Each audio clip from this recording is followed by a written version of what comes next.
sustentabilidade é uma palavra muito bonita, mas é a sustentabilidade nossa, da nossa vida por aqui. O planeta vai muito bem, obrigado. Esse grupo de 7, 8 bilhões de seres destruidores e predadores podem passar, como já passaram outras espécies bem de maior porte do que a nossa, né? E muito mais bem equipadas, talvez, para enfrentar um mundo mais hostil. Nós estamos aqui há uns 250 mil anos e, do jeito que a coisa vai, talvez não permaneçamos por outro tanto, né? Porque o planeta pode se tornar insustentável para nós. Então, quando falamos de sustentabilidade, me alertava o professor Paulo Artacho, é por aí. Minha proximidade com o tema meio ambiente, natureza, preservação, vem do meu trabalho de 44 anos, praticamente 43 anos e 10 meses, na TV Globo, né, que é uma das grandes emissoras de TV, TV aberta, um veículo que alguns dizem que está caminhando para a sua extinção. Não acredito que seja algo tão grave, mas certamente muda o jeitão da TV aberta, e gente como eu saiu de lá, por exemplo. Então, eu vivi pessoalmente um pouco dessa mudança. Mas na TV Globo, onde eu trabalhei, eu tive o privilégio de ir por 3 vezes à Groenlândia. Groenlândia é aquele verdinho ali do mapa. Deixa eu ver se eu consigo. Agora vou me... está aqui, ó. Tá vendo? Esse é o mapa mundi, né? Lá em cima, aqui, ó, está a Groenlândia. Ela aparece com pouca importância aqui nesse mapa. Aqui a gente vê um pouco melhor, essa aqui é a América do Norte, né? Aqui para cima é o Canadá já, e aqui é a Groenlândia. Esse é o caminho que nós fizemos. Essas fotos marcam um pouco o meu trajeto das 3 vezes que eu fui ao Ártico da Groenlândia. Groenlândia é essa ilha aqui, que dizem alguns que é a maior ilha do planeta. Os australianos podem discordar, mas a Austrália é um continente, é outra coisa, né? Então, considerando como uma ilha, a gente pode falar da Groenlândia. E a Groenlândia, como está aqui retratada em branco, ela é coberta de gelo, né? Ela também, há quem diga que é a maior reserva de água do planeta. Eu já li também que é a segunda maior reserva de água congelada do planeta, a primeira sendo a Antártida, né? Vocês que conhecem a fundo, e a fundo aí no caso às vezes é literal, o aquífero Guarani, nós estamos falando ali de uma camada de gelo na média de 1,5 km de espessura. E em alguns pontos pode chegar a 3 quilômetros. É muita água, que se derreter vai nos inundar, né? E ela já está derretendo. Essa é a má notícia, né? E ela está derretendo numa velocidade muito maior do que jamais aconteceu. Vocês, como geólogos e especialistas de meio ambiente, gestores públicos, sabem muito bem que o nosso planeta já viveu outras fases de mudança climática, já houve altos e baixos. Não faz muito tempo, entre 20 mil anos atrás e 12 mil anos atrás, vivemos a última glaciação. Então, né, o litoral de São Paulo, por exemplo, em vez de ilhas, tinha montanhas, né? Então, todas aquelas ilhas que a gente enxerga ao longe ali, na frente do litoral, eram morros, né? E porque o nível dos mares desceu cerca de 100 metros em função do congelamento das calotas polares, né? Hoje nós estamos vivendo, isso já descongelou e o nível do mar subiu o suficiente para que esses antigos morros virassem hoje ilhas. Pois bem, a tendência é que a gente vai ganhar mais ilhas no futuro próximo. E esse é o problema, é o timing da coisa, né? Voltando para a Groenlândia, eu conheci lá membros de pessoas que vivem num vilarejo chamado Qaanaaq, né? Qaanaaq fica ali onde está aquela fotinho aqui, ó. É o extremo noroeste da Groenlândia, esquina com o Canadá, né? E do Canadá para lá a gente tem que voar São 3 horas e meia de voo. É bastante... Isso aqui parece pequeno, mas não é, não. E Kaanak é uma cidadezinha, um vilarejo de um povo nativo que a gente conhece como esquimó, e eles se autodenominam Inuí. E o povo Inuí vive nessa parte do planeta, presumivelmente, há cerca de 1.200 anos. Então, é um pessoal que você chega para eles e diz assim, mas o clima está mudando. Ele diz, o clima está mudando. Fala, mas e aí, como é que vai ser para vocês aqui? Eles dizem, nós vamos nos adaptar, como sempre fizemos. Agora, eles tiveram 1.200 anos para se adaptar às últimas mudanças climáticas. Agora, nós estamos com previsões, por exemplo, dos cientistas do IPCC, que dentro de 16 anos, ou seja, quando filhos de muitos de nós aqui, que estão nascendo hoje, ou netos, né, ainda serão menores de idade, não haverá mais gelo no mar do Ártico durante o verão. Mas e daí? Daí é que o mar do Ártico vivia congelado, né, há milhares de anos. Né? Essa região aqui, peraí, tem um outro mapinha. Cadê? Sou eu esperando o Uber. Tá, aqui. Tá vendo? O mar do Ártico está aqui, né? E ele separa ali, ele é circundado por terra. Ao contrário da Antártida, que é um continente, né? Às vezes a gente também vê no mapa mundi uma fitinha branca lá embaixo e se engana, né? Eu, pelo menos, vocês geólogos não, mas a gente pode se enganar achando que aquilo é um trechinho menor de terra. Não é. É um continente inteiro do tamanho da América do Sul, menos a Argentina, né? E o pessoal que é rival da Argentina não fique tendo ideias, tá? Mas é a América do Sul sem Argentina, é exatamente o mesmo tamanho, é muito grande. Né? Tanto que a estação Antártica Comandante Ferraz, que é a nossa presença de pesquisa lá brasileira na Antártica, fica na Península Antártica. A Península Antártica é como se fosse a terra do fogo da Antártica, né? É lá embaixo, no extremo do continente. Muito bem. Essa área que eu falei ali, que vai descongelar em 16 anos, ou seja, 2040, ela ficava congelada constantemente há milhares de anos. Estava congelada há milhares de anos. Né? No final do século XIX, começo do século XX, naquela fase de corrida, né, de diversos, especialmente ingleses, franceses, potências coloniais europeias, havia sempre um explorador disposto a ser o primeiro a chegar ao Polo Norte, ao Polo Sul, o primeiro a atravessar o continente antártico, o primeiro a navegar ao redor do planeta. Bom, isso é mais antigo, é Magalhães. Mas, enfim, sempre houve essa luta do ser humano por ser o primeiro a conquistar algumas partes da nossa geografia. Diversos deles morreram de forma épica, às vezes mais gloriosa, outras vezes menos, tentando achar a passagem daqui, né, do Atlântico, Mar do Ártico, para o Pacífico, lá por cima. Mas aquilo vivia congelado e ninguém conseguia. Em 1906 é que finalmente um Roald Rasmussen, né, um dinamarquês de origem, norueguês, de origem também mista, ele era meio esquimó, meio inuí, meio dinamarquês, ele conseguiu, usando técnicas que ele aprendeu com os esquimós, ir para essa região. Enfim, ele conseguiu, outros morreram tentando. Você imagina, hoje nós estamos já com o verão, já com várias aberturas, tem até cruzeiros, navios, grandes navios estão indo ali, o que causa um impacto impressionante. Você imagina pequenos vilarejos isolados no topo do mundo, de repente recebem um navio com 3.000 turistas sedentos por fotografias com seres exóticos. De lascar, né? Então, isso é um dos aspectos da mudança climática. Né? O degelo ali em cima também provoca uma outra curiosidade.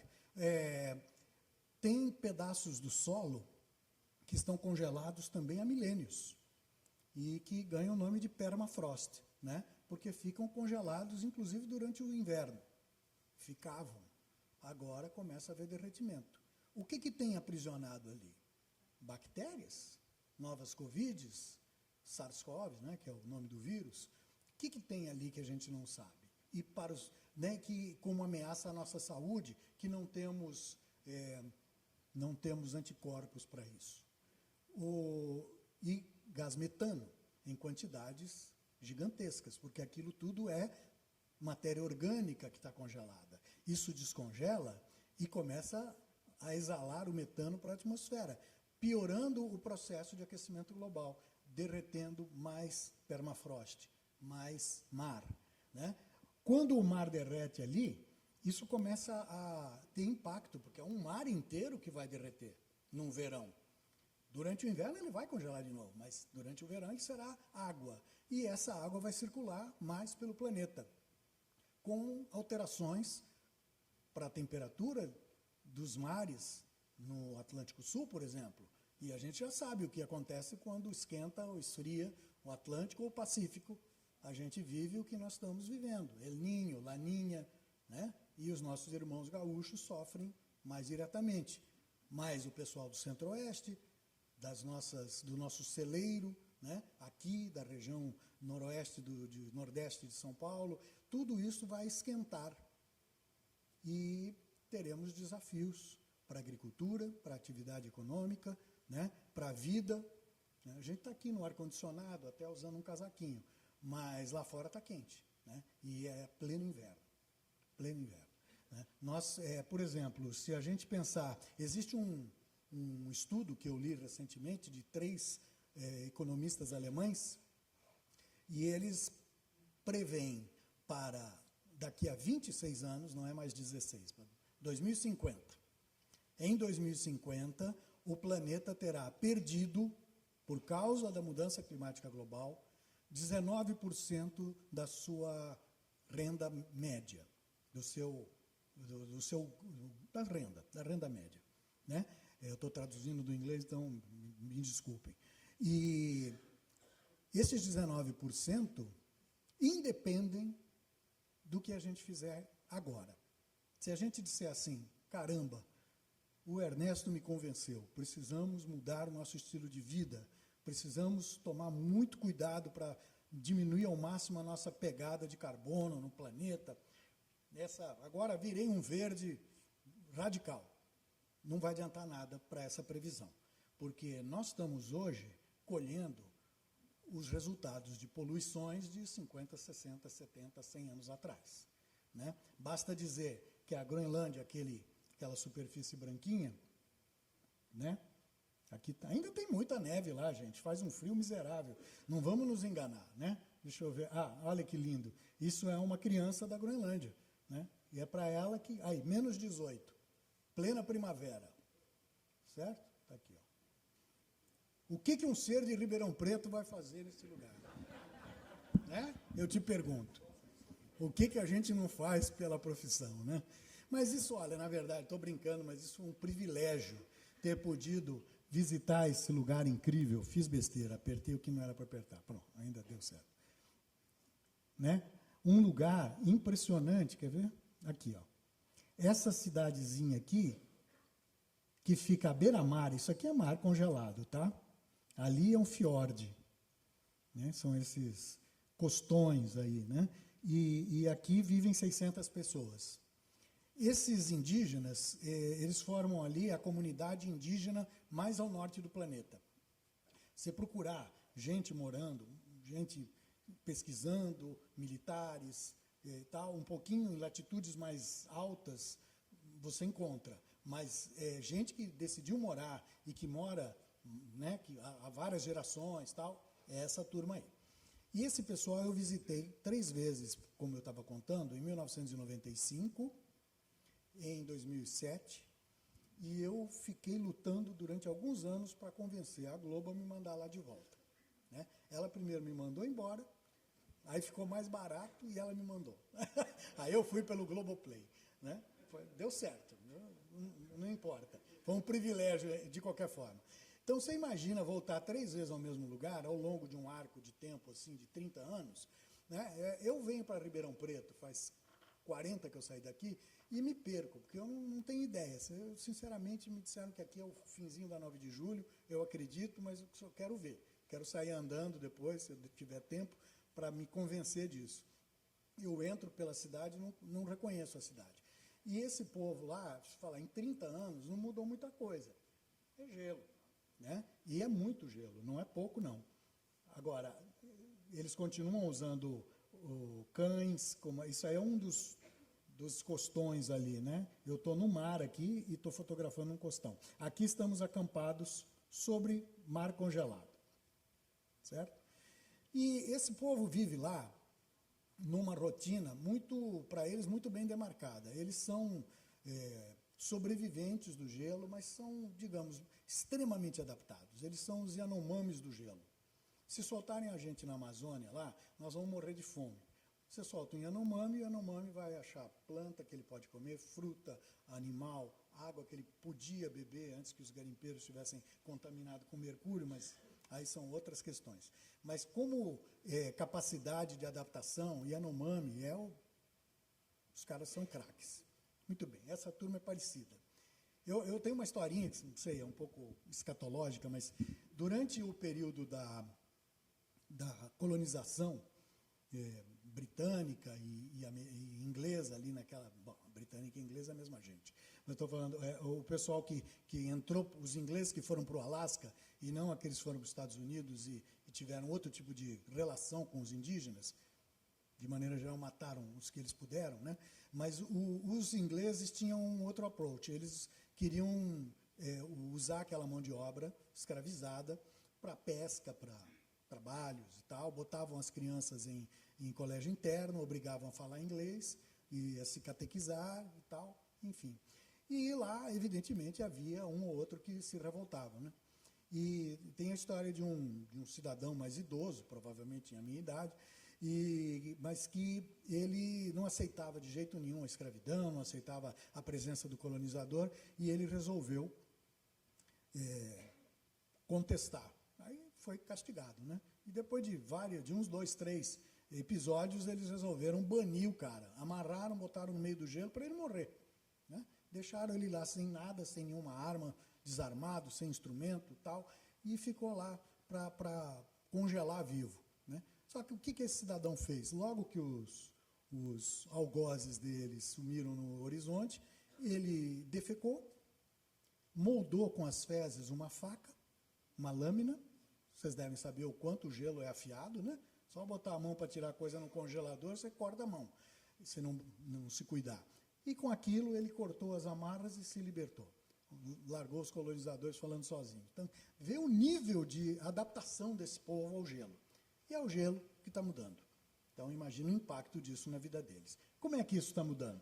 Bom, eu quando fui em 95, eu pude viajar sobre o gelo com os caçadores inuí, né? Então, eles qual é vamos dizer, a sazonalidade deles lá? O inverno dura 4 meses, que são praticamente 4 meses de escuridão. Temperaturas chegam a menos 40, né? Eles se recolhem. Hoje eles vivem em casas, eles são Yanomamis dinamarqueses, né? Porque a Groenlândia faz parte da Dinamarca. É um resquício do colonialismo, né? Como é a nossa Guiné aqui francesa. Mas, enfim, eles fazem parte da Dinamarca para o bem e para o mal. E o bom é que eles têm uma infraestrutura, a FUNAI deles é bem melhor que a nossa, falando assim, né? Eles têm casa, eles têm Wi-Fi, têm escola de padrão dinamarquês, né? Quando os filhos chegam a certa idade, eles podem ir estudar em escolas, em universidades na Dinamarca. Tal. Muito bem. Mas eles têm 4 meses, dinamarqueses ou não, eles passam 4 meses por ano no escuro. E quando volta, né, vem a primavera e o sol começa a aparecer de novo, o gelo começa a derreter. Então, eles estão aqui na cidade deles, o gelo vem derretendo aos poucos, até chegar na cidadezinha, e eles aproveitam essa banquisa de gelo, essa plataforma de gelo que se forma, e eles vão viajando com os trenós deles. Devo ter aqui algum trenó. Puxados por cães. Essas simpatias aí, né? Uns bichões bravos, aí é o trenó. Tá? Eles viajam com isso. Na verdade, parece um estrado de cama padrão, né? E puxada por cães, e em cima eles colocam os colchões que eles vão usar para dormir à noite, as peles, carga, comida, e conforme eles vão caçando, eles vão abrindo os animais em mantas e colocando embaixo, assim, porque precisa organizar logo. Se você mata uma morsa, por exemplo, que pesa 600 quilos, você quer levar ela para casa? Porque você vai comer a morsa, vai usar a pele para fazer roupa, para fazer bota e tal, vai dar gordura para os cães, para eles poderem continuar puxando o seu trenó. Se você deixar ela congelar no formato de uma morsa, vai ser muito difícil de carregar 600 quilos, uma coisa imensa. Então, eles cortam em mantas e tem que agir rápido, porque vocês devem estar lembrados, né? O freezer da casa de vocês está lá menos 18. Né? Então, menos 18, como vimos ali no meu termômetro de pulso, é temperatura de primavera para eles. E quando você coloca alguma coisa diretamente sobre o gelo, que é onde eles esquartejam os animais que eles caçaram, aquilo congela em questão de minutos. Então, é bom se você se programar, eu vou abrir, vou cortar, vou deixar uma manta ali, ele vai virar um pedaço, uma placa de morsa, e eu vou colocar embaixo da minha carga no trenó. E eles viajam com esses trenós pela beiradinha. Os animais, conforme vai descongelando o mar, também tem ali o florescimento do plâncton, né, que obedece a mesma a primavera, tal, as plantas vão, é o ciclo, né? Aquilo, eles vêm se aproximando e os caçadores aproveitam disso para poder atirar, caçar e tal. Já caçaram com arpões, hoje em dia eles caçam com rifle mesmo. Mas normalmente usam arpões também para trazer o animal mais para perto, depois que ele foi alvejado. Muito bem. O problema é que, nos 28 anos que separam a minha primeira expedição desta última, em 23, a camada de gelo na frente da vila, por exemplo, reduziu de 2 metros para 1. É a camada de mar que congelou. Né? Aí você diz, mas continua congelando no inverno? Continua. Mas como descongelou integralmente no verão passado, quando congela de novo, a camada é cada vez menor. Né? E tem um processo aceleradíssimo, né? Acelerado pelo efeito tal do albedo, não é isso? Quando você tem o gelo refletindo o calor do sol, só 74%, se não me engano, da caloria consegue realmente chegar ao gelo. Quando aquilo derreteu e você tem a água escura lá do mar do Ártico, mais de 90% da caloria é absorvida. Significa que quanto menos gelo você tem, menos gelo você terá. E esse é um processo que está em curso, o gatilho já foi apertado, a ciência não conhece soluções, respostas para esse desafio. Né? Então, estamos vivendo isso. Ah, mas não é de hoje. Não é de hoje, não. Já vem derretendo faz tempo. Agora, tem o seguinte, desde o início da Revolução Industrial até agora, os especialistas dizem que o nível dos nossos oceanos, por causa do derretimento das geleiras, especialmente a da Groenlândia, já subiu 24 centímetros. Então, 170 anos atrás, você ia a Santos, você ia encontrar um mar 24 centímetros mais baixo. Né? 8 centímetros destes vieram da Groenlândia. E eles preveem que até o final desse século, aí tem de tudo. Tem gente que fala, os mais otimistas, em 40 centímetros de elevação. Tem gente que fala em 1,5 metro a 2. Tudo depende do ritmo do aquecimento. Nós já estamos na 30ª COP, é isso? Encontro da Conferência da ONU para o Meio Ambiente. Né? Vai ser em Belém a próxima. E a cada vez que existe uma reunião dessas, representantes de governos e estados do planeta inteiro ficam ali discutindo maneiras de conter o aquecimento global, em média, a elevação da temperatura média em 1,5 graus centígrados. Os cientistas já são unânimes em dizer que isso é inviável. Os diplomatas, os políticos ainda não conseguiram assinar esse tratado, colocando todo mundo a serviço dessa causa, e os cientistas já dizem, olha, gente, está atrasado, 1,5 graus já não dá mais. Vamos brigar por 2 ou 3. Né? E o que está acontecendo lá na Groenlândia, no Ártico em geral, é que esse aquecimento, enquanto na média o planeta já esquentou 1,1 Celsius, Na Groenlândia, isso é 3 vezes maior. Chega a 4 graus centígrados, por causa desse processo. Quanto mais esquenta, mais vai esquentar, mais rápido fica o processo. A camada de gelo vai ficando cada vez mais fina e a viagem de trenó por cima desse balcão, dessa prateleira de gelo fica arriscada, é perigosa. Por isso eu, em 95, ano 95 do século passado, é incrível, né? Soa mais forte assim, mas faz só 29 anos. 29 anos atrás, eu pude viajar com os caçadores por 11 dias e 10 noites. E as noites eram importantes, apesar de não escurecer nessa época do ano, o frio é brabo. E a gente acampava no gelo, como eles fazem. Só que eles são mais espertos, eles dormem em cima do trenó. A gente foi com uma tecnologia super da NASA, não sei o quê, com uns colchonetes infláveis para a gente não deitar direto no gelo, tal, não sei o quê. O fato é que a gente congelava à noite, né? E lá pelas tantas, o que nos salvou de novo foi a capacidade, a adaptação, conhecimento dos Inuí, que nos emprestaram uns couros de caribu, que é um cervídeo grandão lá da região, e a gente dormia em cima daquilo, aí ficava quentinho, era uma maravilha. Enfim, esse povo teve, como eu disse, 1.200 anos para aprender isso tudo. Agora a coisa está se acelerando de uma maneira dramática. E eles são uma espécie de sentinelas avançadas da mudança climática. Eles estão vendo lá hoje, estão sentindo o impacto que nós vamos sentir daqui a pouco. Nós vivemos cercados por cimento, pedra, aço, desfrutando do fresquinho do ar-condicionado quando está quente, do aquecimento quando está frio, a gente entra no carro e tal. Nossa exposição à natureza é muito pequena. Eles estão diretamente expostos. E por isso eu os chamo de sentinelas avançadas da mudança climática. Eles estão sentindo muito mais depressa do que nós. E não vão ter o tempo que já tiveram, os antepassados deles, para se adaptar.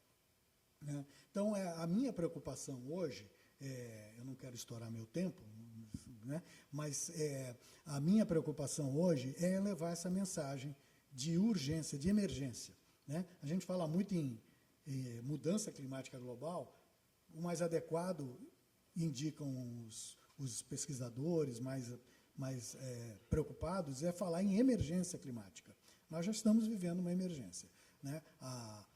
O ritmo com que as mudanças estão acontecendo é muito rápido, vai ser muito difícil a gente se adaptar. A ciência não tem respostas para resolver o problema. Segundo o doutor Paulo Artacho, já existem tecnologias, a boa notícia é essa, eu não sou apenas portador de más notícias. A boa notícia é que temos o aquífero Guarani, isso é né? Uma excelente notícia, se a gente não poluir, não esgotar ele antes do tempo, deve durar o quê? 200 anos? Aí 200 anos passam rápido, hein, gente? Para nós não, mas para os nossos tataranetos, né?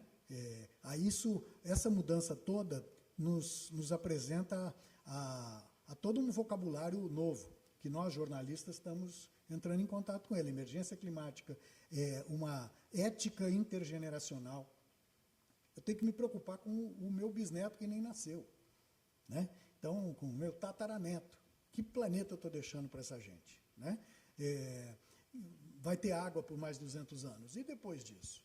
Né? O que nós vamos fazer? Então, vocês estavam falando aqui animadamente de bacias, né? Comitês de bacias e coisa e tal. Será que existe um comitê para o aquífero que reúna paraguaios, uruguaios, brasileiros, argentinos, usuários no geral? Né? Porque a gente puxa água daqui e afeta o cara lá também, e vice-versa. A maior parte é nossa aqui, né? Nós temos quase 10% do nosso território coberto por aquífero, não é isso? Eu dei uma estudadinha rápida ali, mas já esqueci.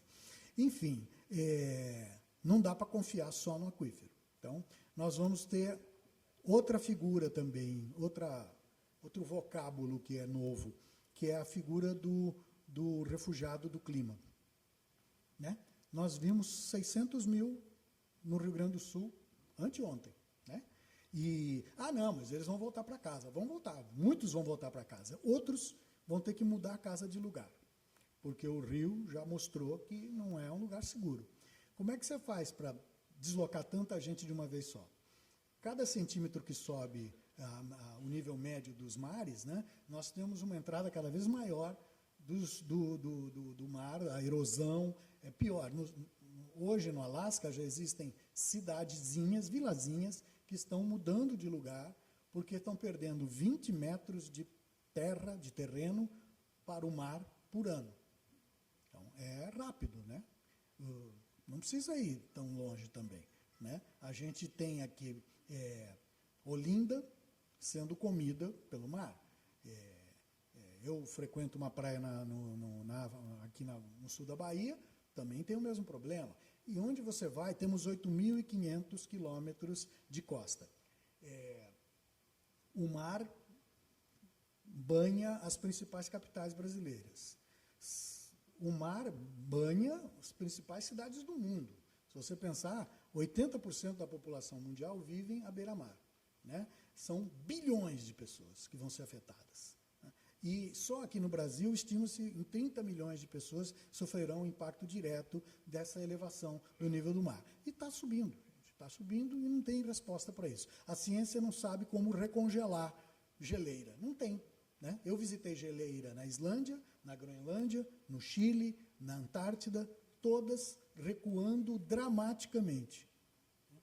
Me levaram na Islândia lá, uma geleira, e a gente ficou de longe olhando assim. Eu falei, mas nós não vamos ir na geleira? Ele falou, não, a gente está aqui onde era a geleira, mas é 1,5 km daqui que fica hoje a cabeça da geleira. Tem uma foto, eu não consegui passar essa, mas é uma geleira ali da Groenlândia que nós visitamos, também tá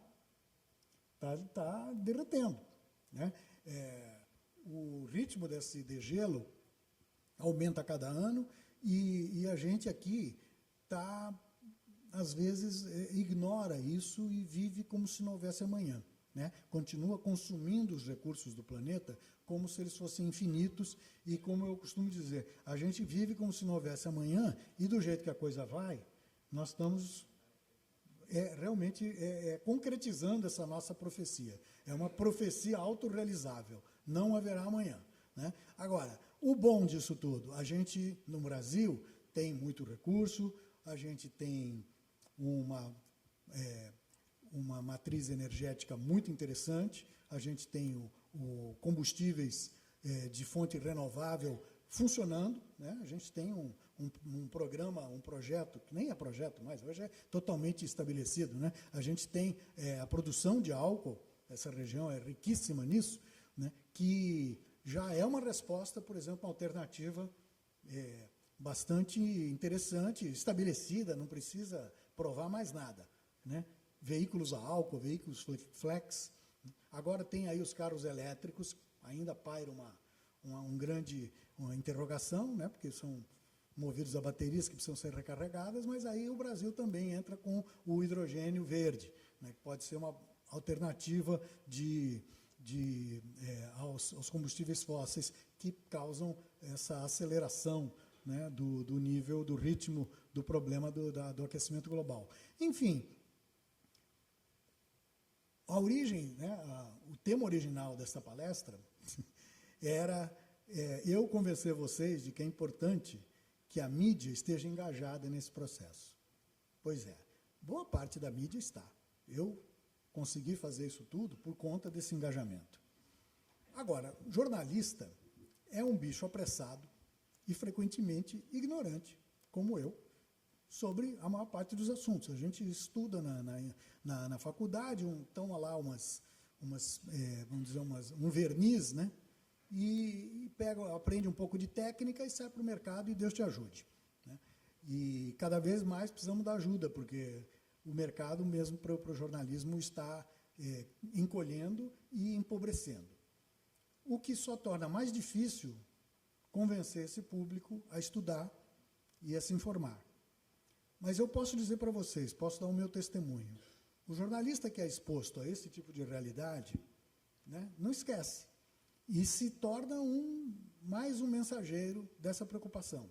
Então, se vocês precisam convencer os jornalistas da importância do aquífero, uma sugestão. Eu me lembro a primeira vez que eu fui morar em Londres, em 1986, como correspondente lá, eu encontrei nas gavetas ali do escritório da Globo, encontrei vários elencos telefônicos, né, diretórios, como é que a gente chamaria? Listas telefônicas. Na época tinha telefone, você precisava imprimir as coisas, mas você tinha ali uns livretos eram publicados pelas universidades, com os nomes dos especialistas em cada tema, com os contatos deles, e-mail, telefone da assessoria de imprensa da universidade, isso no nível universitário, né? Para você ter as ONGs também se apresentavam aos veículos de comunicação, se colocavam à disposição. E muitos publicavam material mastigado, um pouco mais esmiuçado, né? Simplificado, iscas para atrair o nosso interesse para as instituições deles. Eu fico pensando, isso seria uma maneira muito interessante de atrair o interesse dos veículos de comunicação, porque os veículos são formados por profissionais. Os profissionais estão cada vez mais jovens, entrando no mercado e saindo antes de envelhecer, porque as oportunidades de trabalho não são tão charmosas quando na época em que eu comecei, mas as pessoas estão entrando no jornalismo e estão trabalhando. E se elas forem informadas, elas certamente vão comprar a causa da preservação, da preocupação com o meio ambiente, né? Nós todos adoramos todos usar os recursos que a nossa espécie conseguiu construir nesse planeta. O que a gente não pode é ignorar que cada utilização, cada garrafinha de plástico, cada gole que eu dou nessa água, tudo tem um custo. Hoje eu vim de São Paulo num avião que trouxe 170 pessoas queimando um combustível louco, né? E estou eu aqui fazendo pregação conservacionista, né? Devia ter vindo a pé, né? Aí ia queimar o sapato. Não tem nada como nossa presença no planeta tem impacto. O que eu acho que é fundamental é vender a ideia e passar adiante a ideia, convencer as pessoas, conscientizá-las de que se elas escolherem uma calça jeans, essa calça jeans terá, ao longo da sua existência, consumido mais de 4.000 litros de água, desde do tingimento, depois para deixar ela stoned, que todo mundo gosta, para depois, né, a gente lavar, e tudo isso é muita água. Lá se foi o aquífero, né, só com a calça jeans. Né? E a gente tem cidades, né, do interior de São Paulo, no Nordeste e tal, que vivem de fabricar calça jeans, haja água. Né? Então, assim, eu gosto muito de uma marca americana, chama Patagônia, né, apesar do nome americano. E o pessoal lá que faz muita roupa para a vida ao ar livre e tal, eles reciclam boa parte hoje dos materiais, porque a indústria têxtil é predatória também. Né? Você passar no fim do dia lá pelas ruas do Bom Retiro, quando aquelas lojinhas que fabricam, né, roupas e jeans, principalmente, e tal, se deixar com mão de obra escravizada lá, boliviana, provavelmente, já foi chinesa, já foi coreana, já foi italiana, enfim, vão mudando os explorados, mas os caras continuam fazendo. E os retalhos que eles desperdiçam, só o que eles jogam na rua. Né? Existem hoje no Atacama áreas lotadas de roupas que nunca foram usadas. É lixão do primeiro mundo. Né? Quando não conseguem, vendeu, lançou a coleção, bota no mercado, não vendeu, leva ali para o saldão. Não vendeu, meu amigo? Quero me livrar disso. Eu preciso de lugar para estocar, preciso. Então, quem aparecer e levar embora, né? E muitas dessas pessoas levam para lugares como o deserto do Atacama, né? Que é muito seco, e é deserto, e é, como já diz o nome, isolado para burro, né? Mas tudo está impactando em tudo. A gente olha isso aí e fala assim, mas, meu Deus, isso é o fim do mundo, é o fim do mundo. Então deve estar intocado. Não está, não. Não está, não. E a poluição chega lá pelo ar, né? Pelo mar. Tem plástico no mar de lá também. Quer dizer, é muito perigoso a gente continuar vivendo sem a gente vender essa ideia. E eu acho que os jornalistas, os comunicadores, aí volto lá no professor Paulo Artacho, ele me disse, Ernesto, nós já fizemos tudo o que podíamos para provar a gravidade desse quadro. Agora cabe a vocês, da comunicação, passarem adiante essa informação. Então, estou eu aqui fazendo o papel do chato, do mensageiro de más notícias, que para vocês aqui é chover no molhado, mas é importante, né? Porque eu acho que tem que haver um esforço pela catequização e pela informação. Primeiro, a informação. E tenho certeza que, através dela, muita gente vai se engajar, vai se preocupar, vai também se tornar um cidadão preocupado. Não basta ser jornalista preocupado, né? Tem que ser um cidadão preocupado. E para tentar passar essa mensagem adiante, dizendo, olha, gente, nós não estamos aqui impunemente nesse planeta. Vocês gostam daqui? Beleza. Tem alternativa? Ah, não tem, que chato. Então, nós temos que, acho que, passar adiante essa mensagem. E vocês que lidam com um recurso finito, que é o do aquífero, né? Mais ainda, é super preocupante saber que existem riscos de poluição, de uso, de abuso, né? Dos recursos que a gente tem ali. E é isso. Se alguém quiser fazer alguma pergunta, estou às ordens. E se eu já estourei o tempo e a paciência de vocês, também fiquem à vontade.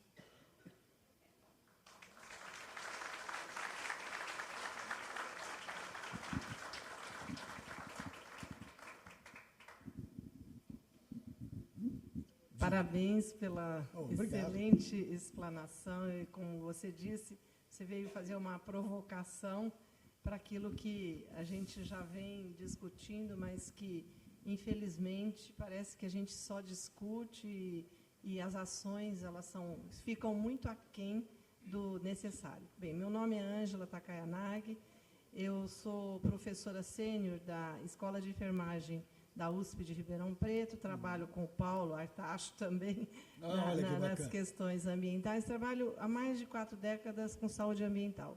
E a minha pergunta é em relação, porque nós estamos tratando hoje da saúde ambiental com uma abordagem da saúde única, né, que eu acho que vários daqui já devem ter ouvido falar. Nós não estamos nos limitando apenas à saúde ambiental, só trabalhando a relação do meio ambiente com a saúde humana, mas envolvendo a saúde humana, a saúde animal, a saúde das plantas e a do ambiente, né? Então, é a chamada saúde única, que até o Ministério da Saúde está, nessa semana, baixando um decreto a respeito, enfim. Mas a minha pergunta é específica a você com relação à saúde dos inuís. Eu morei no Canadá, eu tive um convívio com eles, de certa forma, em algumas situações, e eu queria saber se houve algum relato, alguma observação da sua parte em relação à saúde deles. Recebo com muita alegria a sua pergunta.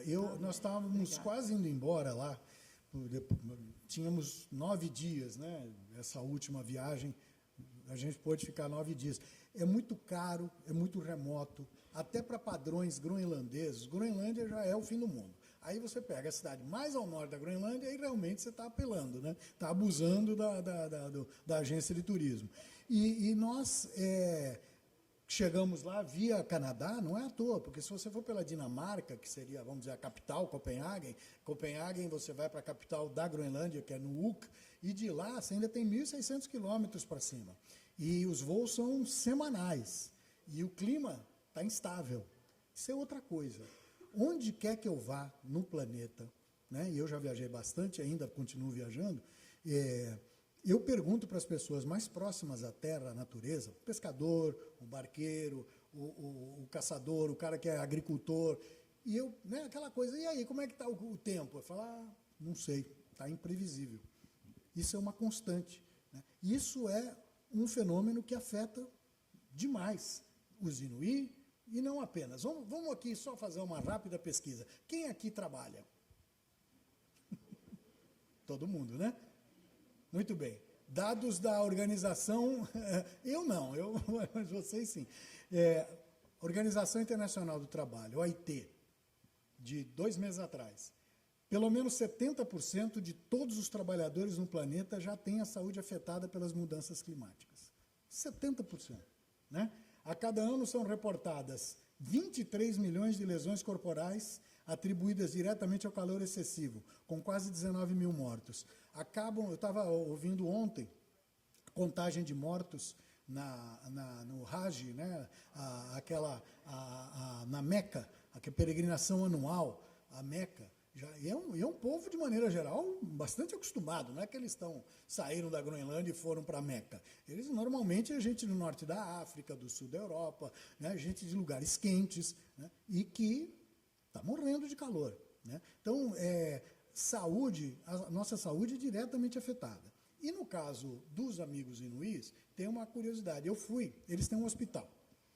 E eles também, por conta de serem membros da comunidade europeia, a Dinamarca tem que adequar todos os seus municípios e os municípios da Groenlândia também, por consequência, às normas comunitárias. E então, assim, até tal cidade, eles dão ajuda, né? Tem dinheiro da comunidade para o cara fazer hospital, ambulatório e tal. Aí, quando você tem esse tipo de estado de bem-estar social, é óbvio que tem um controlador lá, falando assim, mas peraí, quantos habitantes tem aí? 600? Hospital, não. Você não precisa de hospital. Você vai ter um ambulatório, pronto-socorro, né? E se o caso ficar grave, a gente manda um avião. É duro, né? São 1.600 quilômetros, mas é regra da comunidade, né? E isso é uma coisa da qual eles se queixam lá, que a comunidade, que Estrasburgo, o Parlamento Europeu, toma decisões que muitas vezes ignoram a realidade local. Dá para imaginar que aconteça isso, né? A gente vê isso aqui com Brasília, imagina lá com outro país, outra língua, outra cultura, né? Muito bem. Aí tiraram deles o médico. Então, hoje tem 2 enfermeiras que cuidam daquela instalação. É um hospital bacana, com alguns leitos, tem sala de cirurgia, uma estrutura pequena, mas muito bem posta, muito bem equipado e tal. E o que acontece? Eu cheguei lá, fui lá conversar com essas 2 senhoras, ambas nativas, mas do sul. Uma está lá há 30 anos. Eu falei, então eu vim aqui, a senhora tinha acabado de chegar. Eu falei, exatamente. Falou, olha, quando eu cheguei aqui 30 anos atrás, nós tínhamos um caso de diabetes, que era alguém que nasceu e viveu no sul da ilha e veio para cá, e nenhum caso de hipertensão. Hoje, temos 22 casos de diabetes numa população de 600. E nativos. E metade da população é hipertensa. Né? Porque aquele marzão lá que eu mostrei, que eu falei que vai derreter, né? Aqui derrete durante o verão. E por isso que é a única época do ano em que o navio de abastecimento consegue chegar. Então, eles têm um supermercado surpreendente para uma cidade de 600 habitantes. Cidade de 600 habitantes no Brasil tem, no máximo, uma vendinha, né? Vendendo cachaça. Lá eles têm um supermercado bacana, com muitas coisas e principalmente, como é a única, vamos dizer, o único comércio grande da vila, eles vendem de tudo, de barco a fruta. Fruta congelada, caríssima, né? Ou às vezes trazida por cortesia pelos americanos que têm uma base militar lá desde a década de 50. Aliás, por causa da implantação dessa base, o vilarejo foi mudado de lugar. Eles estavam no lugar que os americanos queriam, para sua base. Imagina, anos 50, Guerra Fria, né? Aí não tinha nada a ver com a temperatura, era a Guerra Fria, né? De ficar vigiando os soviéticos, que estão ali do outro lado, né? Então, eles que... Exatamente. Os coitados, essa turma aí, eram 150, né? Nos anos 50, e eles foram mudados, né? E já que eles eram inuí mesmo, manda eles para o norte. Então, eles hoje vivem 125 quilômetros ao norte da vila original. Então, você vê como eles são uma síntese, né, de tanta coisa. Né? E por que eles comem muito hoje comida processada? Por quê? Com um abastecimento anual, com frequência anual, é dureza. Né? Então, você vê, impacto direto sobre a saúde. A mudança climática impactou, então, indiretamente. Eles caçam menos, têm caçado menos, têm tido que pescar mais. A preocupação ambiental também interferiu com isso. Nos anos 80, o Greenpeace fez a sua campanha inaugural combatendo a matança de baby focas, de focas bebezinhos, lembra? Que tinha umas cenas horrorosas de uns caçadores que era um bebê de foca, não precisava nem arma, os caras levavam um taco de beisebol. Imagina a sanguinolência da coisa. Mas isso era no norte do Canadá. E não eram inuís, isso eram caçadores profissionais do sul que iam para lá caçar. Mas aí, claro, bem intencionado, o Greenpeace mandou brasa e isso provocou uma rejeição mundial, muita mudança em legislação e que atingiu também povos originários. Então, é a mesma coisa que você proibir um inuí de comer macaco. Né? Coitadinho do macaco, mas coitadinho do inuí. Ele vive lá há 1000 anos comendo macaco, tal, aí chega alguém de fora e diz, não pode mais. É dureza. E o que aconteceu com eles foi isso. Então, eles hoje podem caçar para consumo próprio, mas não podem vender. Então, o dinheiro não vem daí, o dinheiro vem de pesca. A cultura deles não é ligada à pesca. Eles pescam para sobrevivência, mas agora estão tendo que se voltar para isso. E por isso estão deixando os trenós puxados por cães ancestrais para adotar motos de neve, que são mais práticas para ir pescar. Né? Porque o cão, ele tem várias utilidades. Ele serve para, por exemplo, guiar o inuí numa tempestade de neve. Ele quer voltar para casa, ele não sabe para onde ir. Tem o blackout e tem o whiteout também, né? Que o cara vê tudo branco e não sabe para que direção seguir. Não sabe onde é céu, onde é terra. Então ele pega e começa a voltar pelo cachorro. O cachorro sabe voltar. Então essa é uma das utilidades. E se ele não tiver o que comer, ele mata o cachorro e come. Porque não é animal de estimação. Né? Então a relação deles com os cães, inclusive, às vezes é um pouco brutal. Você fica meio chocado. Você diz, nossa, mas precisava chicotear o bicho assim? É o jeito deles. Mas, ao mesmo tempo, eles têm uma simbiose ali diferente. Enfim, tem muita coisa mudando, muita coisa que, como eu disse, permafrost é outra. No norte do Canadá, eu em 2007, eu parei lá e fiquei preso numa das escalas por causa de tempo. Estava nevando muito. Vocês, mas os caras não estão acostumados com neve? Não estão acostumados com neve. No norte, no Ártico, neva muito pouco. Por quê? Porque é muito frio. E neve é chuva, em forma de gelo. Mas se você gelar 40 abaixo de zero, não vai ter nem chuva. Tudo precipita e não tem neve. Neve é mais próximo de 0 grau. E como hoje está mais quente, tem mais neve. E eles não estão acostumados, eles são craques de gelo, não de neve. É diferente. Enfim, para nós é tudo a mesma coisa, é gelado até os ossos, mas é diferente. Né? Então, são questões que fazem deles, como eu falei há pouco, né? Fazem deles as sentinelas. Eles estão vendo antes o que vai chegar na gente, o que já está chegando, que às vezes talvez a gente não percebeu. Né? Bom, mas me alonguei demais. Você não pode me deixar falar que eu vou embora.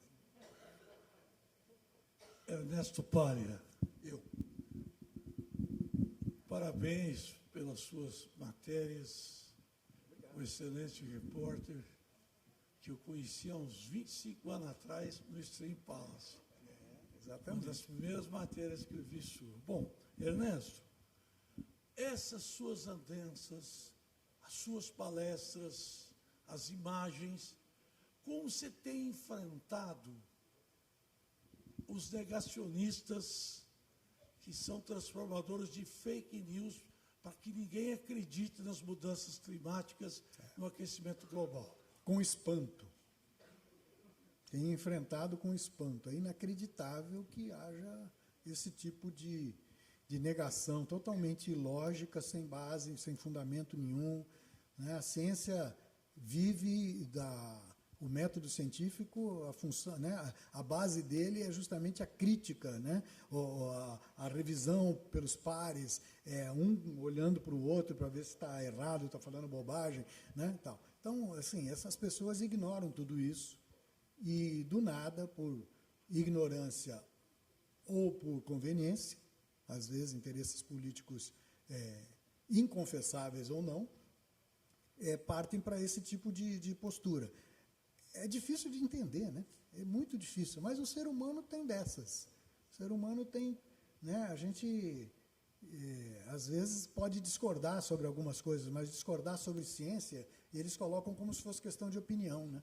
Não é opinião, é ciência, é outra coisa. Né? O sujeito chegou àquela conclusão depois de décadas de estudo. Né? Então, e estudos que no Brasil, às vezes, são... Eu fui uma vez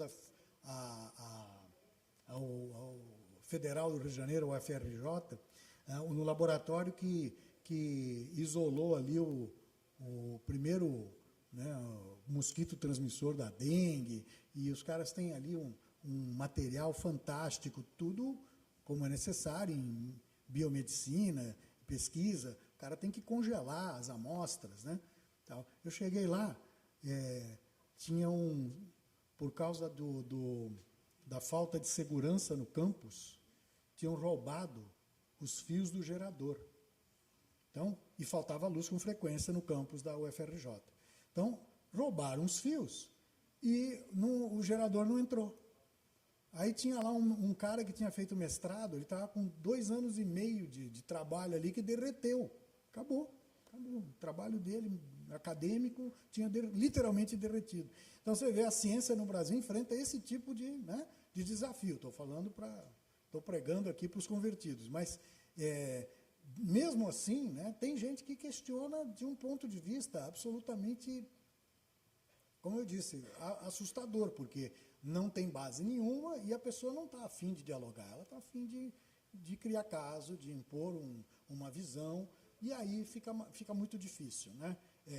Mas, de maneira geral, eu onde passo, talvez por educação ou por falta de paciência, as pessoas não costumam vir com um negacionismo tão feroz assim. Né? Eu, como escritor simples de Minas Gerais, que mora em Ribeirão Preto, já pensou em escrever um livro?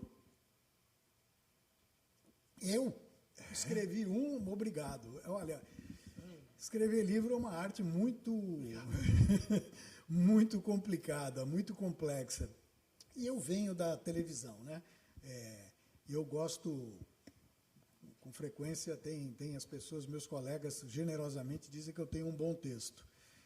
Mas o fato é que o pessoal de imprensa escrita talvez tenha uma facilidade maior para escrever livros. Eu escrevi que era um diário de bordo do jornal, do JN no Ar, uma cobertura muito louca que a Globo fez e nunca mais vai repetir, que a gente ficava viajando de um canto para o outro do Brasil, era sorteado um destino, e eu ficava esperando do lado do avião, assim, uma transmissão ao vivo, e o William Bonner fazia botava a mão ali numa cumbuca, sei lá, tiravam o nome de uma cidade, aquilo era auditado pela Pricewaterhouse, na época ainda não era PwC, era Pricewaterhouse, e eu ia para esse lugar. Né? E aí eu escrevi sobre isso, mas escrever livros é uma arte muito sofisticada, que dá um trabalho infernal, e nesse país não dá muito dinheiro não, viu? Então, às vezes a gente fica um pouco desanimado. Vou dedicar meu tempo a isso, por retorno. Mas quem sabe? Quando eu não tiver mais nada para fazer. É arte, né? É arte. Ernesto A Simone, representante da sociedade civil, não é isso? Cultural e Ecológica para o Brasil. Onde já se Simone, viu. da ONG Ambientalista. Minha pergunta é no sentido. Como é teu nome? Desculpa, eu brinquei. Simone. Simone, muito prazer, Simone. Obrigada, todo meu. Obrigado por estar aqui também, né? Nos presenteando com as suas experiências. E eu vou explorar mais uma delas. Você, como jornalista, queria saber qual é a melhor forma de a gente comunicar ao público esses fatos impactantes, né? Como o aquecimento global, a escassez hídrica. É de forma mais impactante, mais dura, mais violenta, ou de forma mais esperançosa? Você mostra que está ruim, entramos no caos, mas, olha, tem gente fazendo coisa boa, isso, se a gente fizer, vai dar certo, ou é mais eficiente, realmente, gente, fudeu. Olha, Né? a questão é que hoje nós temos um desafio aí, né? O jornalismo está exposto hoje a um meio de comunicação que não é só meio de comunicação, é outra coisa, né? A internet surgiu nos anos 50 como como uma estratégia de defesa, né, americana lá, tal. Eles queriam interligar os centros acadêmicos, militares, de defesa e tudo mais. A intenção era quase bélica, né, no contexto da Guerra Fria. Depois a academia se apossou, se apropriou, né, desenvolveu, tal, e foi muito bacana, e os primeiros usos foram muito positivos, né? A gente conseguia se comunicar com pessoas do outro lado do mundo, olha que maravilha. E aí veio o Zuckerberg e a turma dele e tal, que disse também tinha uma intenção muito bacana, que era promover lá a aproximação entre as pessoas que não se conheciam, e quer critério melhor do que botar um algoritmo para dizer, você gosta do Palmeiras? Então tem um cara ali do outro lado que você nem conhece, também gosta, vou botar vocês em contato. Começou com, né, uma intenção muito boa. Infelizmente, há usos menos nobres para isso, né? Hoje a gente sabe que esse tipo de ferramenta, os algoritmos e coisa e tal, favorecem muito a quem quer distribuir um discurso sectário, fundamentalista, né? E quando a gente vê as mensagens que estão caçando cliques, né? Eu já fui vítima disso, né? A minha esposa já foi vítima disso, já vi ali, fulano e cicrana tem um caso na Globo.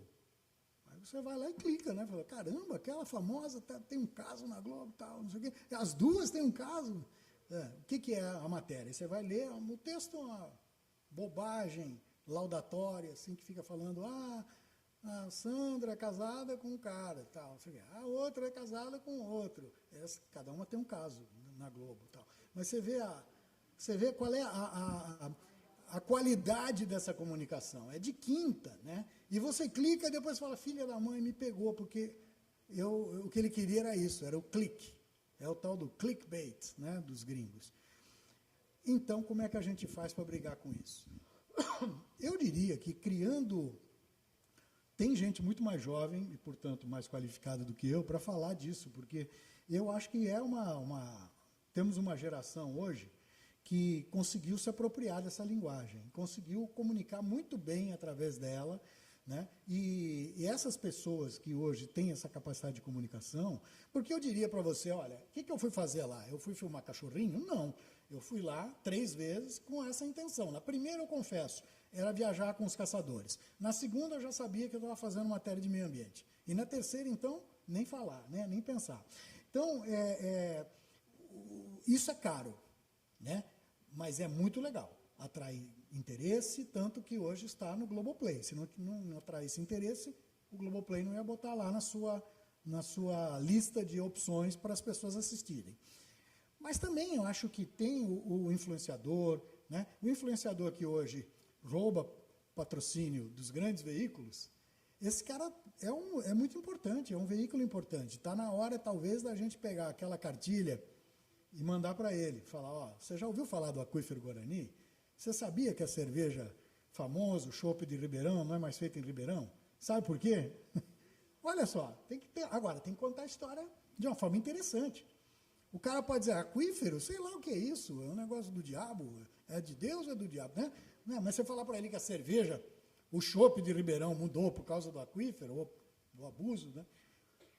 A coisa muda de figura. Então, eu acho que assim, a somatória de criatividade com o uso correto desses novos meios de comunicação, que são infinitos e maravilhosos, né? Não adianta brigar com a tecnologia, né?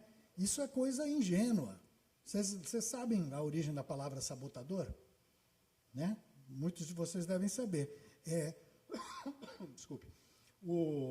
Lá no início da Revolução Industrial, quando as máquinas a vapor surgiram, os tecelões que faziam com teares manuais os seus trabalhos começaram a ser substituídos por máquinas. Os caras ligavam a máquina aqui, passavam um cano comprido, um fio, né, um ferro, aí ligava as polias e fazia girar aquilo.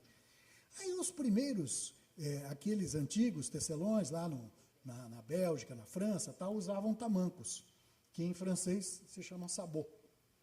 Aí o cara pegava aquilo e falava assim, essa porcaria de máquina vai tomar meu emprego. Ele jogava o tamanco dentro da engrenagem para sabotar. Né? Deu certo? Não deu, né? Eles ficaram sem tamanco e olha aí. Deu no que deu, né?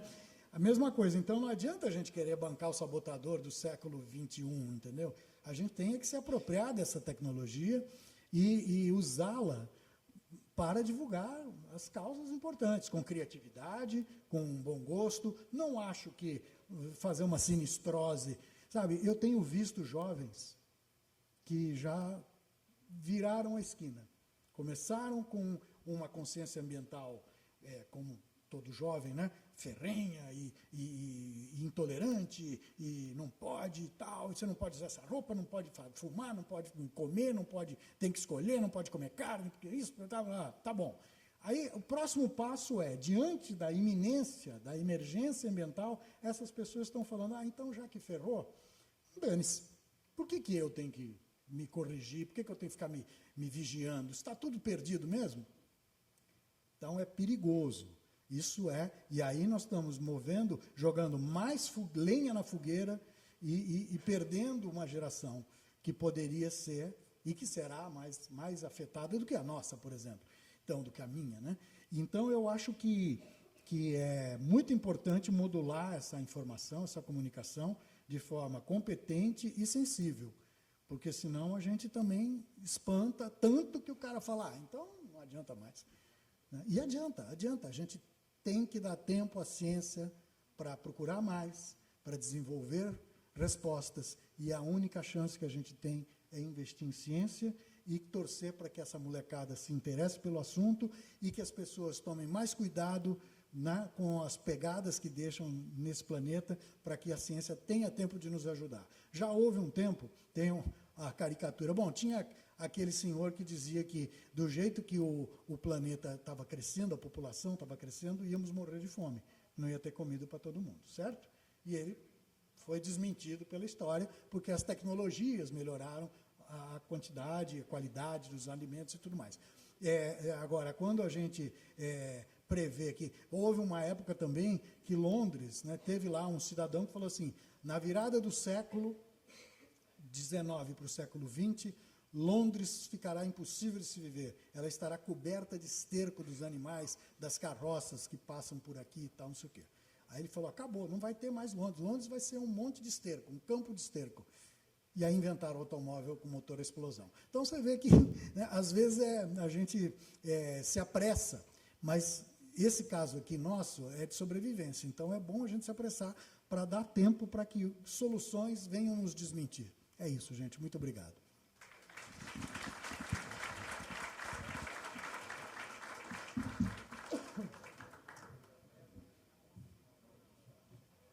Abusei de vossa paciência.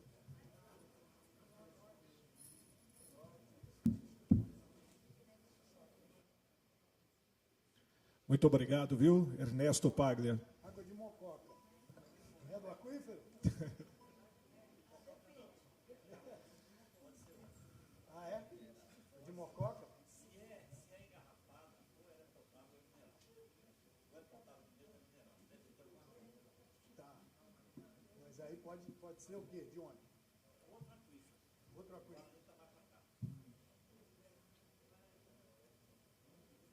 Muito obrigado, Ernesto Paglia. Uma honra. Vamos dar sequência aqui. Eu só quero chamar a atenção para o canal do Comitê do Pardo no YouTube, onde esse evento estará disponível para você assistir na íntegra, tá bom? Agora, dando sequência, eu gostaria de chamar a presidente da Soderma, Regina Maria Alves Carneiro. Vou chamar também as nossas mediadoras, a Cláudia Abib Tofano e a Cláudia Lima, que elas vão fazer aqui a apresentação da sistematização das propostas.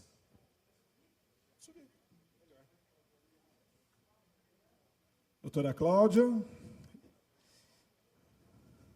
As Cláudias, né? São duas Cláudias.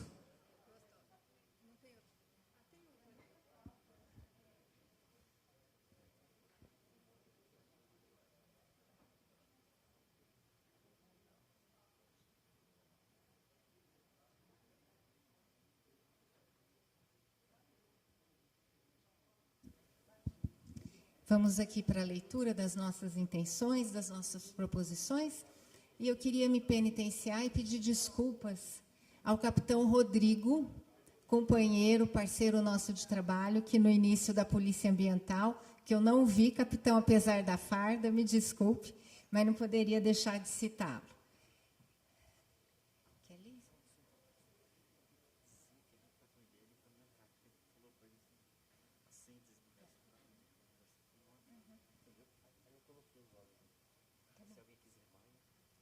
Será lida agora uma carta de intenções, de propostas, conclusões que foram obtidas de todas as palestras, de todos os conhecimentos que foram apresentados.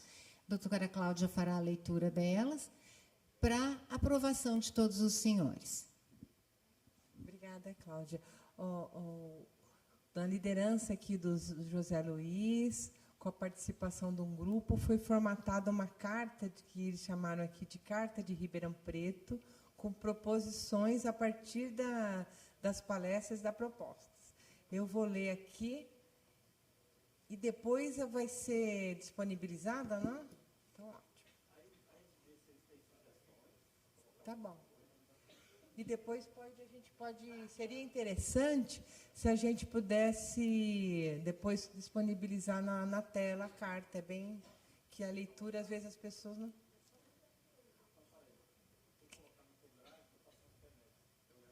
Ah, então daí, vai colocando enquanto... Pode ser. Então, vai colocando que eu vou fazer a leitura aqui.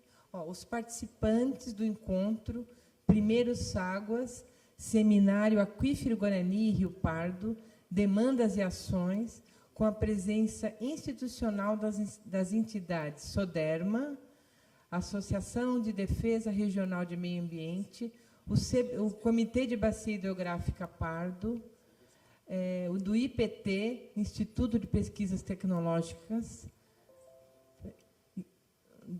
da Unifesp, Universidade Federal do Estado de São Paulo. Espera aí, que tem um... Desculpe, viu? Um probleminha técnico, mas vamos resolver. Do Ministério Público do Estado de São Paulo, Grupo de Atuação em Defesa do Meio Ambiente, Núcleo do Pardo, do Ministério de Meio Ambiente e Mudança do Clima. Agora, um minutinho. Eu vou falando de cabeça. Estava o Observatório do Rio Uruguai, no nome do Luiz Amore, o Ministério Público com a Cláudia. Agora o resto, um momentinho.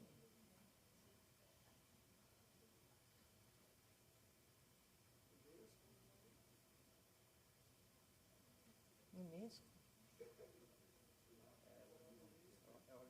Observatório.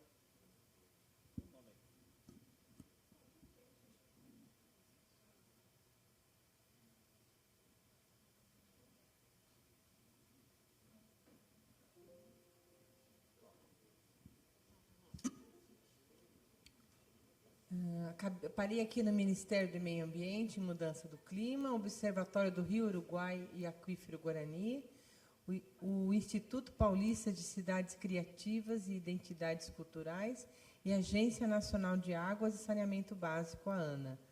Considerando... Então, teve, além de essas instituições, foram os palestrantes, tá? E organizador. Aí vamos aqui. Considerando as apresentações técnicas e as discussões temáticas, recomenda continuidade de debates acerca de modelos de proteção para as áreas de recarga do SAG, Sistema Aquífero Guarani. Divulgação do estudo realizado acerca dos instrumentos legais e infralegais para a proteção e conservação das áreas de recarga do Aquífero Guarani no Estado de São Paulo. Promover discussões no âmbito de cada um dos comitês de bacia destinadas a formular estratégias para a gestão das águas subterrâneas em suas respectivas áreas de atuação, as UGRES, que inclui áreas de recarga do SAG. Então, seria uma discussão nos comitês que fazem parte das 7 UGRES do aquífero, que tem áreas de recarga do Aquífero Guarani. Realizar discussão nas câmaras técnicas de água subterrânea, ou equivalente que trata do assunto, acerca do estudo realizado acerca dos instrumentos legais e infralegais existentes para a proteção das áreas de recarga no Estado de São Paulo. E realização de seminário envolvendo os comitês de bacia das 7 UGRs do Estado de São Paulo, com a finalidade de proposição de instrumentos para a gestão integrada das áreas de recarga e implementação de políticas públicas. Aqui, então, final, apresenta-se essa carta aos comitês de bacia Sapucaí, Mirim, Grande, Pardo, Mogi, Piracicaba, Capivari e Jundiaí, Tietê, Jacaré, Sorocaba, Médio Tietê e Médio Paranapanema e Conselho Estadual de Recursos Hídricos. Aqui seria importante colocar do Estado de São Paulo, né? Mas isso aí... A carta precisa de arrumar alguns detalhes, é como diria nos aquíferos transferícios, é um borrador inicial, que nós estamos aqui para ouvir alguém que tem alguma sugestão, e depois vamos melhorar esse texto. Você pediria um microfone? Poderia abaixar um pouquinho o início? Quando começa falando os participantes, tá? Já tem a data lá, porque você não tinha falado. Então, os participantes não é do primeiro Ságuas, né? Não é do encontro. É um seminário. Né? E outra coisa, agora eu vou fazer uma observação. Não, esses aqui foram os que estão listados são os organizadores e palestrantes. E depois a gente pode fazer uma lista dos participantes de presença embaixo, a partir da lista da portaria, né? Eu não estou pensando em participantes. Eu acho que é importante a gente deixar bem claro que é um seminário realizado no dia tal, que já está lá em cima, né? No local, no Hotel Araucária, em Ribeirão Preto, São Paulo, que acho que isso é importante, porque vai delimitar, né? Promovido pela SODERMA, Associação de Defesa Regional do Meio Ambiente, com o apoio da FEIDRO. Eu acho que esse início tem que ficar demarcado como é que surgiu. Mas eu acho que você demarca, né, de onde vem essa carta, tá? Com dados completos. Não sei, é a minha opinião. Eu coloco o que a gente não conseguir acompanhar com a digitação, como está sendo gravado, com o tempo a gente vai melhorando, principalmente questões de forma.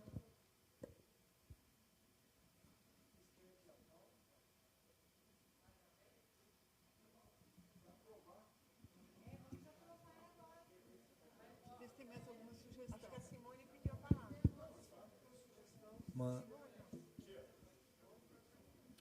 Uma breve sugestão dar uma suavizada em algumas coisas, por exemplo, presença institucional das entidades, quer dizer, fica muito, sei lá, a diretoria da ANA vai falar, a gente não analisou isso, não tem que dar, com participação de técnicos alguma coisa bem mais suave, né, do que o compromisso institucional. Nenhuma das instituições tem compromisso, o IPT, não. Né?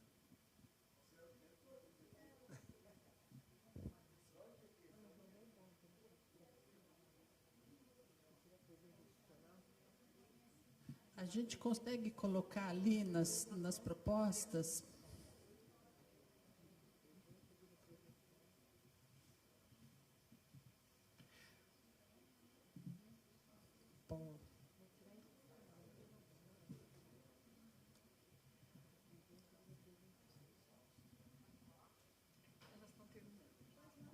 Pode falar?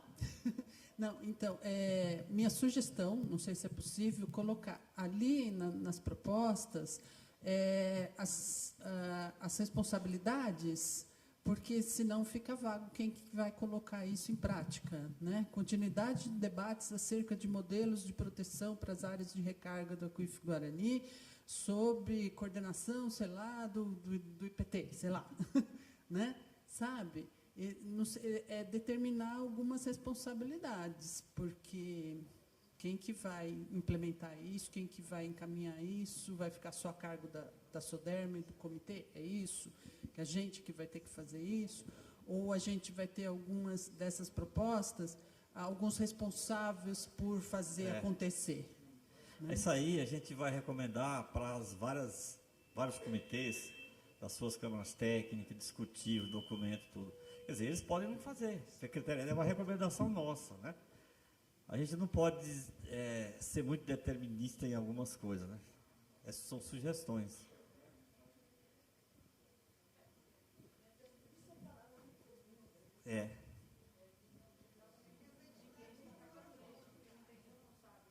Não, mas está lá, a gente cita os comitês, as câmaras técnicas. Eu acho que a carta, ao final, me parece que fala... Bom, meu nome é José Eduardo, sou geólogo do DAE de São Paulo. Essa carta, ao final, ela está destinando aos comitês, né? Não é isso? Então, eu acho que ela deveria ser, então, talvez, colocada de uma maneira que fosse determinante aos comitês, até porque muitos de nós aqui participamos, né, dos comitês. Eu acho que para chegar àquele resultado, até que o Zé Luiz do IPT destacou no início, de juntar todos os comitês envolvidos com a área de afloramento, eu acho que nós temos que envolver diretamente. Então, essa carta, eu imagino que será endereçada aos presidentes dos comitês, né, diretamente. É isso mesmo, a carta vai ser encaminhada aos demais comitês. Nós não podemos aqui impor, né? Então, são sugestões, são recomendações com base em estudos científicos, mas serão encaminhadas para todos os comitês, para que eles deem os devidos prosseguimentos, inclusive a proposta de um encontro com todos os comitês. Acho que levantou ali primeiro, pois não. Eu estou entendendo a recomendação dela. Eu acho que poderia colocar assim, recomenda e se coloca à disposição dos comitês. Porque, assim, quando você coloca aqui, recomenda aos comitês continuidade de debates acerca dos modelos de proteção, mas eles discutirem, a gente agora tem que discutir, talvez eles se sintam um pouco, de alguma forma, nos colocando à disposição como atores que começaram a discussão, que estão trazendo essa discussão para os comitês. Está disponível para eles, digamos assim, está disponível para essa discussão. Sugere, a senhora pensou nisso? Sugere? Não, recomenda, mas se coloca também à disposição para participar dessas discussões. Ok. Tá certo, fica anotado.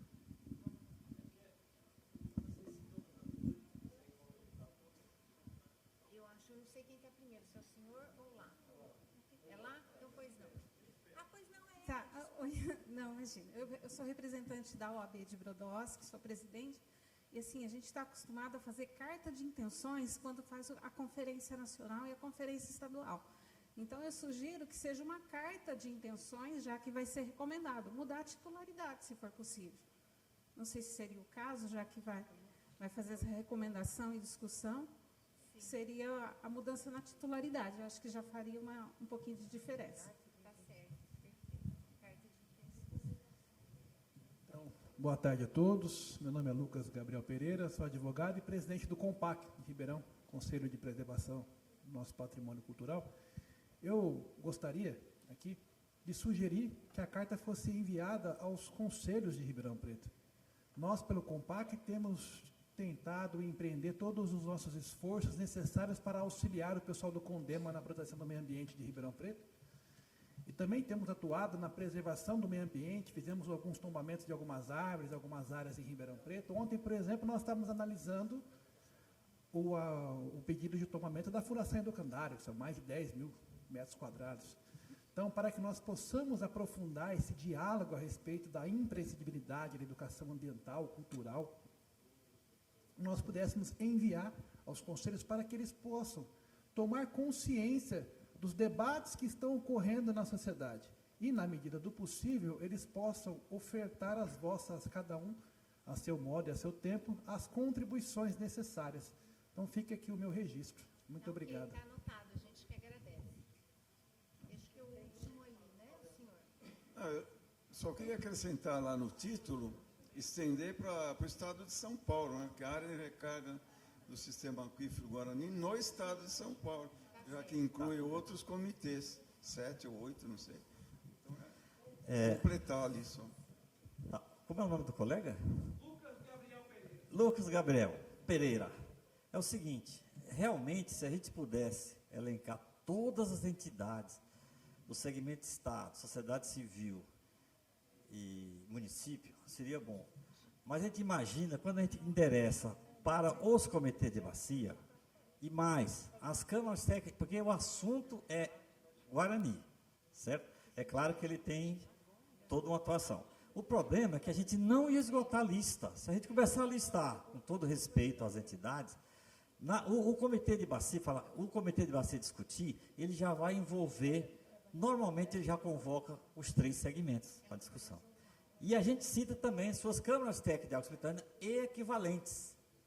Então a ideia é porque também a gente não consegue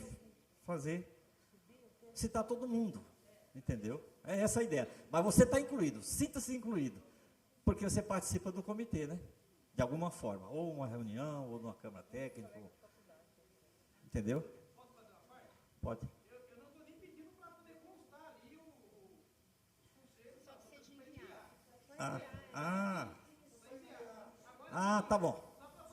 Pronto.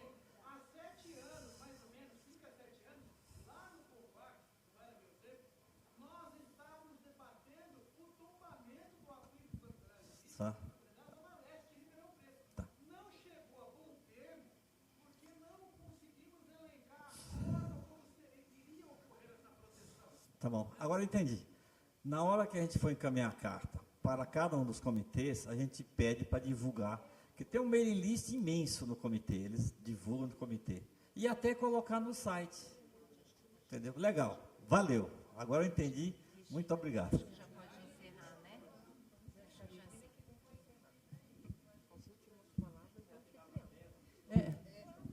Então, sim, mas o que a gente discutiu muito aqui foi a questão da inclusão da água subterrânea nos planos de bacia. Não é uma boa recomendação também para ser colocado aí? A inclusão das águas subterrâneas nos planos de bacia. Tá? Na revisão dos planos de bacia, a inclusão das águas subterrâneas. Sim, mas é uma recomendação para todos. Usando esse microfone? Vou ficar com o microfone? Posso falar mais? Bom, alguém mais tem alguma colocação? Então, nós agradecemos a presença de todos. Foi um dia assim, muito produtivo, muito enriquecedor. O que os palestrantes contribuíram, nós temos muito a agradecer, porque enriqueceu a todos nós. O que nós observamos que o tempo todo a sala esteve cheia. Agora, no final, já está um pouco tarde, o pessoal vai embora. Mas o resultado foi muito positivo. Então, agradeço imensamente, nós agradecemos, né, da Soderma, aos presentes, aos palestrantes, e vamos em frente, nós temos muito trabalho ainda a fazer, né?